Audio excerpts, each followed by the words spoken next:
Bonjour à tous et bienvenue dans ce nouveau tutoriel de réseau informatique. Dans celui-ci, nous allons travailler sur la manipulation d'Excel grâce à PowerShell. Alors, le travail pratique d'aujourd'hui consiste en la réalisation d'un tableau comme celui-ci.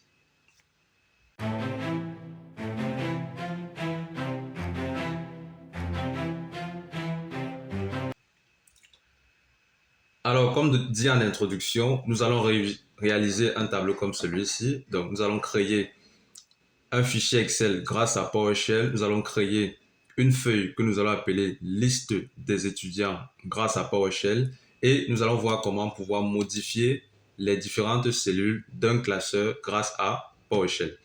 Alors, nous allons partir tout simplement dans notre Visual Studio Code. On prend soin de créer déjà un fichier de script qu'on enregistre avec l'extension .ps1 et nous allons tout simplement créer une variable que nous allons appeler Excel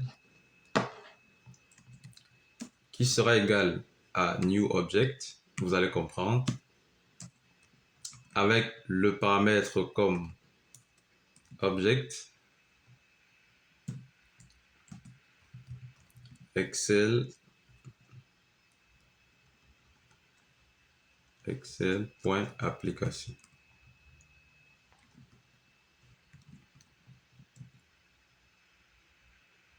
Comme ceci. Ensuite, nous allons rendre Excel visible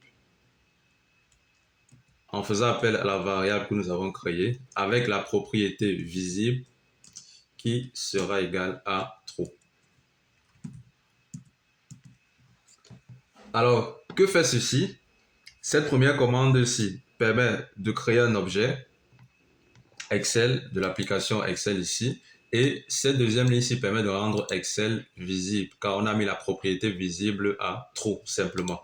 Si je lance le script ici, qu'est-ce qui se passe? Le script s'exécute et automatiquement ici, feuille Excel qui se crée ici. Remarquez que cette feuille, ce document Excel-ci, c'est pas encore vraiment un classeur, il n'a pas encore de feuille, donc nous allons corriger cela tout de suite. Pour pouvoir créer un classeur, nous allons créer une variable classeur. Vous allez voir la différence tout à l'heure, qui sera égale à la variable Excel. Et nous allons appliquer la propriété workbook ici. Et nous allons donc ajouter avec la méthode add comme ceci. Cette ligne de commande-ci permet d'ajouter un nouveau classeur. Donc, si nous enregistrons et que nous lançons le script ici, ce fichier ici, cette ligne de script ici, regardez la différence maintenant. Nous avons donc maintenant le classeur 1. Nous venons de créer un classeur qui avec plusieurs cellules et avec une feuille par défaut qui s'appelle feuille 1. Nous allons renommer cette feuille 1-ci avec un autre nom. Par exemple, liste des étudiants. Alors, pour renommer une feuille Excel, nous allons aller nous positionner sur le classeur. Donc, on va faire appel à la variable classeur. Nous allons utiliser la propriété worksheet pour dire les différentes feuilles d'Excel. Et nous allons préciser que nous souhaitons travailler sur la feuille numéro 1. Nous allons faire appel à la propriété name car c'est le nom que nous souhaitons modifier. Et ici, nous pourrons changer le nom de cette feuille. Donc, nous mettons par exemple ici liste des étudiants. Simplement, nous allons sur notre variable classeur et nous prenons la feuille numéro 1. Nous appelons la propriété name pour qu'elle s'appelle désormais liste des étudiants. Alors, nous allons lancer ceci. J'enregistre et je lance là. La commande s'exécute normalement et vérifiez bien ici que sur notre classeur numéro 1, par défaut il s'appelle classeur numéro 1, on va le renommer tout à l'heure. La feuille 1 s'appelle désormais liste des étudiants. Là, c'est correct et nous n'avons plus qu'à pouvoir renommer les différentes cellules ici. Alors, renommer les cellules, c'est facile. Ce qu'il faut juste comprendre, c'est le code PowerShell. Cette cellule-ci, par exemple, sera identifiée par le code 1.1 pour dire première ligne, première colonne, tandis que celle-ci sera identifiée par le code 2 et 2 pour dire deuxième ligne et deuxième colonne. Donc, avec PowerShell, on n'utilise pas A, B, C, D, mais plutôt 1, 2, 3, 4, également 1, 2, 3 et 4.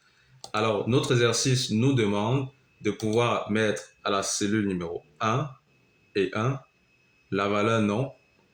Nous allons le faire facilement dans notre fichier de script.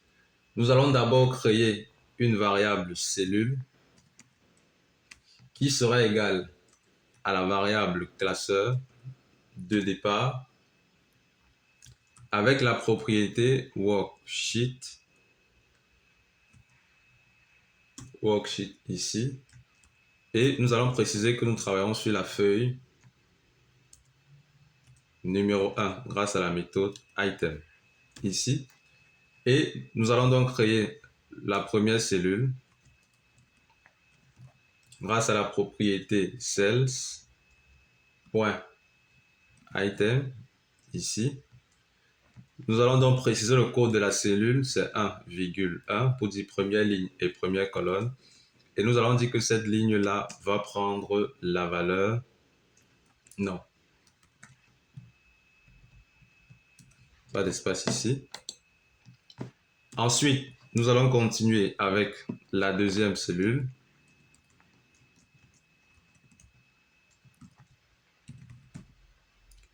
Qui, elle, c'est la première ligne, mais plutôt la deuxième colonne. Qui, elle, selon l'exercice, prend... on va regarder ici. Le programme.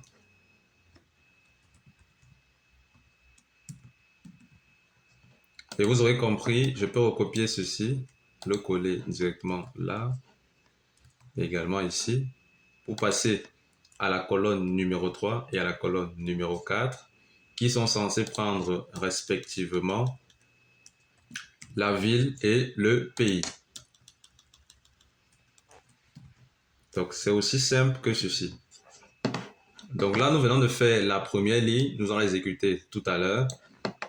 Nous pouvons donc passer à la deuxième ligne. Je peux copier ceci et coller juste en dessous ici. C'est juste ça que nous avons fait comme manipulation. Et ici, bien évidemment, nous allons changer. C'est la deuxième ligne, première colonne. Deuxième ligne, deuxième colonne. Deuxième ligne, troisième colonne également. Deuxième ligne, quatrième colonne. Alors, quelles sont les valeurs? Nous sommes ici. Étudiant 1, informatique, Paris et France. Nous allons remplir ça ici. Étudiant 1. Son programme, c'est informatique. Sa ville, c'est Paris. Et son pays, c'est la France. Donc ici, nous venons de faire la première ligne et la deuxième.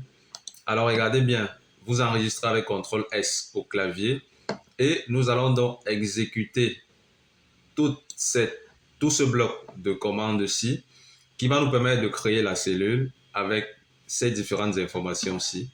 Si nous validons ici et que nous n'avons pas fait d'erreur, nous allons aller ici dans le classeur numéro 1, excellent.